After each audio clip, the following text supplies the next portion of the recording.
This is a video that I wanted to do for a while because this 12% myth has spread all over the internet, and now you have a bunch of people that might have never even been under 12% body fat claiming that you need to get under 12% to see your abs. The YouTube community especially seems to be convinced that 12% is the magic number to be at to see a six-pack. I'm here today to tell you that this is completely untrue and it's a total myth.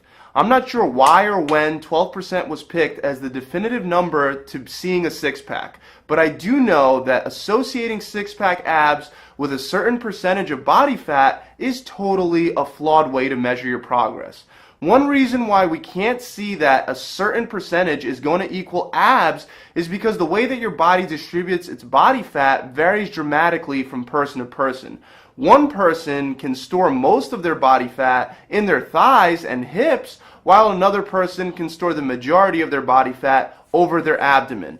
I've personally trained thousands of people with all different body fat percentages, and something that I can tell you is that a lot of these clients that were actually really lean still could not see their abs.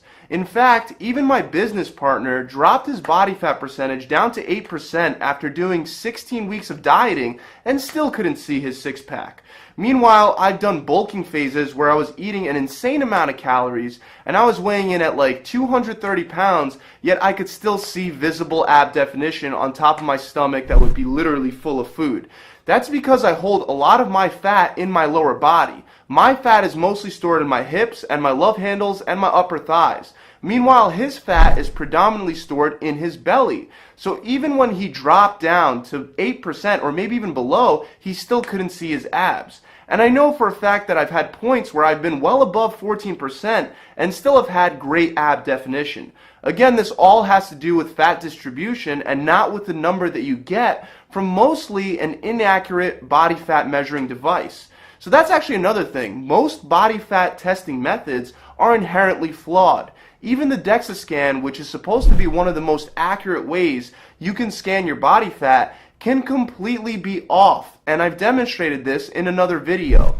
If you're using calipers or formulas based on measurements or bioelectrical impedance, forget about it. There's so much room for error, you're going to be at least 3 to 4% off. Due to inaccurate measurements alone, you can't count on your body fat percentage to tell you when you're going to see those abs because there's no way of knowing. The good news is that as long as you use the same body fat device, the change over time should be pretty accurate. So if you're using, for example, a scale to determine your body fat percentage, the initial reading probably will be inaccurate, and so will the final reading, but the change over time should be pretty accurate. However, again, this does not help you identify a definitive body fat percentage that will lead to visible abs. The last thing that this 12% body fat myth completely ignores is that to see your abs, you have to build up muscle. Abs are muscles. There's not just a magic six-pack sitting under everyone's belly fat. Unfortunately, that's just not how it works. First of all, everyone's abs are shaped differently due to different genetics.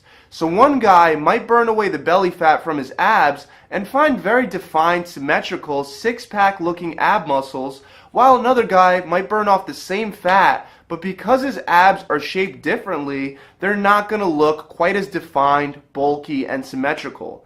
Like I said, abs are muscles. So if you have one guy that has worked his abs very well with progressive resistance training workouts, and then you have another guy that, let's say, just does a couple crunches here and there, the guy that has worked on his abs with weights is going to have a lot more blocky, visible abs than the other guy, as long as his genetics aren't horrible. Which is, by the way, actually a totally real possibility. There are some people that don't work out at all and have ripped six-packs only because good muscle building genetics and a good distribution of body fat. Now you have to understand that this is the truth because for me as a trainer, it does me no good to tell people that abs aren't as easy to acquire for some as they are for others. it would be a lot easier for me to just tell people that once you get under 12%, you'll see a solid six-pack. And I have the perfect plan, and that all you got to do to get that six-pack is just swipe your card.